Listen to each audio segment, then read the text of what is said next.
Estamos recibiendo a Ana Arzumanian. Gracias por haber venido, Ana. Mostramos el libro.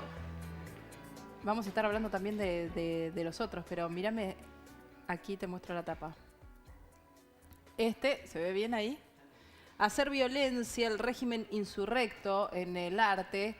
Un libro que habla sobre la poesía como una forma de refugiarse en medio de una situación de violencia extrema como la que puede ser un genocidio. Gracias, Ana, por haber venido, obviamente con Susana. Gracias. Buen día. ¿Cómo estás? Bien, muy bien, por suerte. Gracias. Ana. A ver, describinos vos, a ver si hablamos, porque tenés otros libros escritos sobre el genocidio armenio, libros en los que hablas de la situación en Irak y demás. Es algo recurrente en tus temas, probablemente por tus antepasados armenios. Hablas de cómo se le pone el cuerpo a una situación de esta naturaleza. Sí, la manera en que el arte responde con sus herramientas y sus recursos frente a delitos de lesa humanidad, frente a crímenes de esta naturaleza.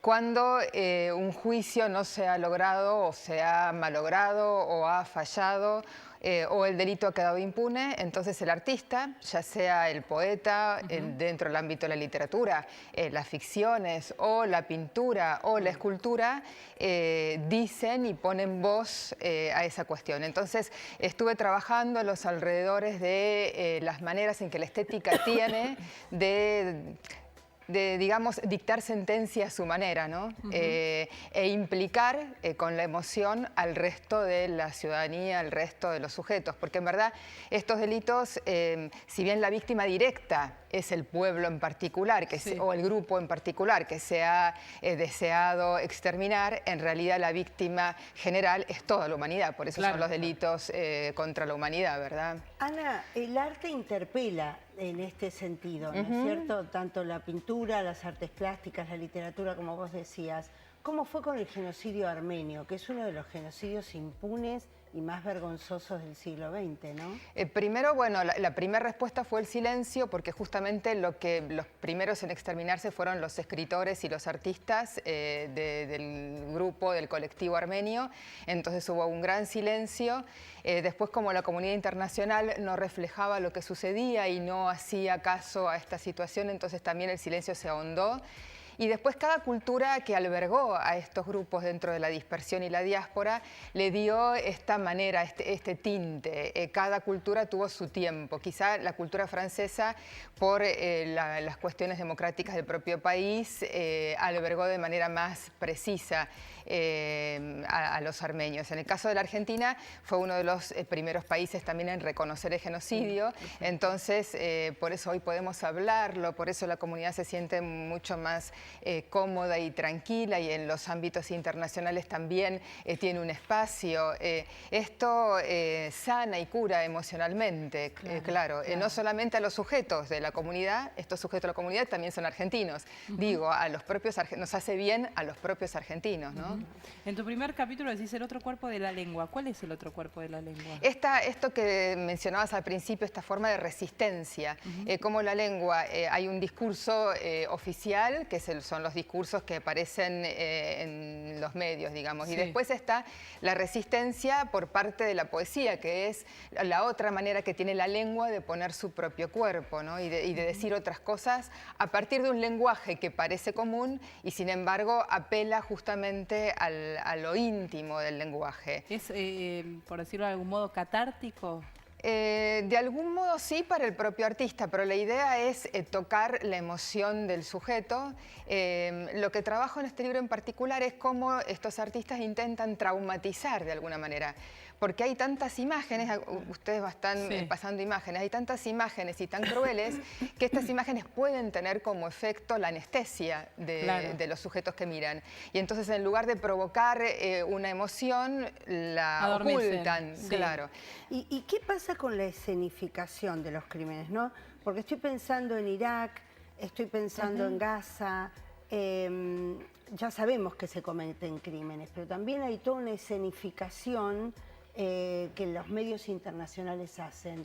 ¿Eso qué hace? le quita hierro al asunto, es decir, atenúa la sensibilidad del público mundial. Sí, porque el crimen actúa primeramente del cuerpo a cuerpo, el exterminio del sujeto o el exterminio del grupo, pero también hay otra línea que es la parte estética y que los perpetradores también tienen en cuenta. Bueno, perdóname que te interrumpa. El último ejemplo lo tuvimos la semana pasada con el caso del periodista, ¿no? Claro, sí. Tremendo. Claro, se buscó la escena. Eso es una escenificación. Sí, hay una puesta en escena y después de la puesta en escena una distribución mundial de esa puesta en escena. En el caso de Irak, el ahorcamiento a Saddam fue todo puesto en una escena particular y después se distribuyó. No solamente el ahorcamiento a Saddam, sino que también, por ejemplo, lo que sucedía con los detenidos en Abu Ghraib.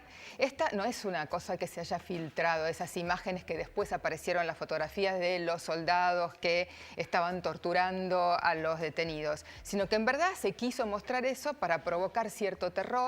Ese terror provoca primero una paralización y luego una fascinación, que es otra forma de la paralización. Y entonces no permite que los demás sujetos internacionales actúen.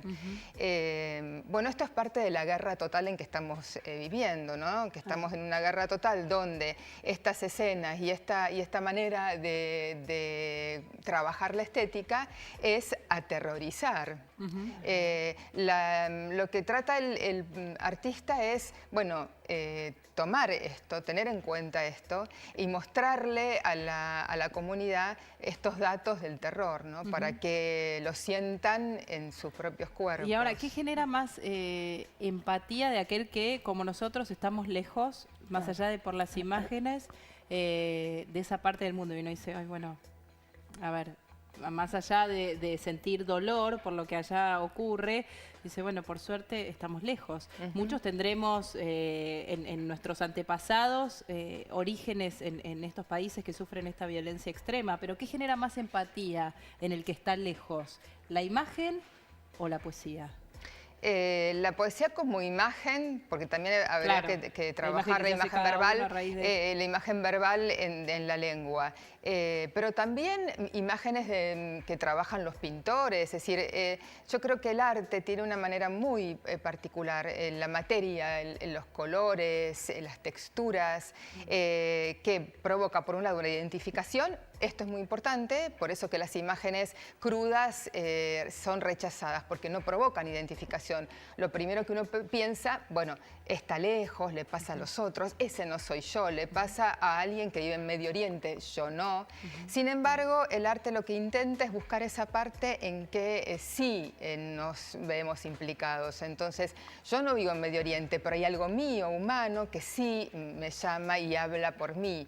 Entonces, sí, la poesía, la ficción, la pintura, el arte tiene un lugar preponderante. Lo que sucede es que el trabajo es como un material incandescente, ¿no? Es un material muy duro, muy áspero para trabajar. No se puede utilizar digamos, medios más amorosos. Es lo amoroso, pero también con lo terrible y lo cruel. Claro, porque hay una sordidez y una crueldad absolutas, ¿no? Indiscutibles. ¿Cómo fue en el caso de Armenia, por ejemplo? ¿La poesía ha sido una de las interpelaciones más contundentes? La poesía ha sido, pero como decía anteriormente, después de un tiempo, ¿no? La primera generación pasó por un gran silencio, la segunda recién se animó a poder decir alguna cosa. Claro que nos llega poesía de los poetas que atravesaron el exterminio y que pudieron escribir alguna cosa antes de ser muertos, y entonces nos llegan ese material como testimonio, como testigo de lo que ha sucedido. Y después la tercera generación, que es en la que yo estoy, que tenemos un espacio de mucha más libertad y de mucha más tranquilidad internacional para poder decirla, porque hay un interlocutor que ya está dispuesto a escuchar. Claro. ¿Cuál es la inspiración del artista en este caso? Lo que ve, lo que le llega a través de estos medios audiovisuales que lee... digo, porque antes de plasmarlo en algo que tal vez llega más o toca más la fibra íntima de aquel que está lejos, tal vez tuvo contacto con Sí, claro. tipo de imágenes que decimos en general se rechazan. Sí, claro. Bueno, cada artista tendrá su manera, pero en general la gente dice, pero ¿cómo uno se pasa mirando semejante cosa? ¿O por qué se pone atención a estos hechos tan particulares que son tan dolorosos? Bueno, el artista va justamente ahí.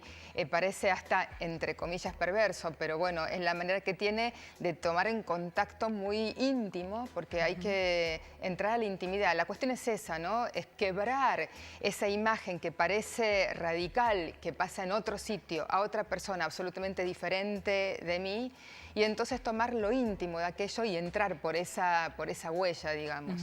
Y en eso de decir, bueno, le pasa a una mujer tal, que podría tener tal nombre, que podría tener mi edad, que podría tener hijos como tengo yo, y que vive en este momento en tal sitio. Pero el artista se encuentra inspirado porque toma contacto con esas personas que sufren eso, porque tiene que ver con sus raíces, porque... Con imágenes, con lo que aparece en los medios, con frases, con colores, y que también obviamente tocan algo de la personalidad y de la propia historia, claro. Ahora, eso parece necesario, ¿no? Y en todos los tiempos hay una reacción del arte, pero no hemos aprendido nada, porque uno ve lo que está ocurriendo en Gaza, en Siria, lo que decía Nuria, el periodista que fue decapitado, cómo se trabaja profundamente sobre el genocidio para evitarlo. Sí, yo formo parte de una asociación internacional que tenemos puesto la mira en la prevención y que últimamente los trabajos son alrededor de la prevención.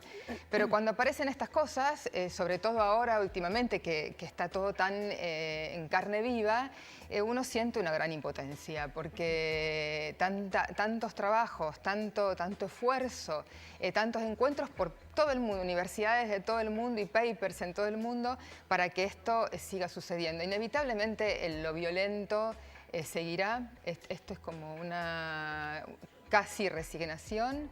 La cuestión es... Tiene que ver con el hombre. Con la naturaleza. Es tremendo. Tremendo, sí, tremendo.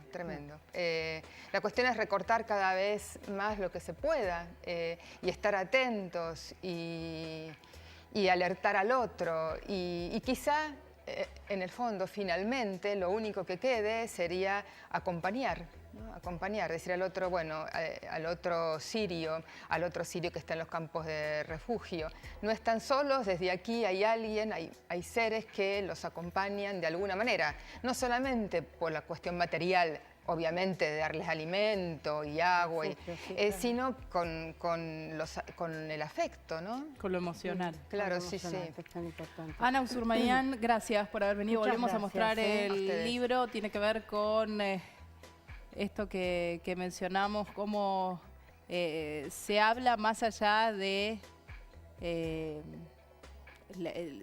lo que se ve, digamos. ¿Cuál es el lenguaje que se puede interpretar a través del arte? Hacer violencia, el régimen insurrecto en el arte. Gracias por haber venido. Muchísimas gracias.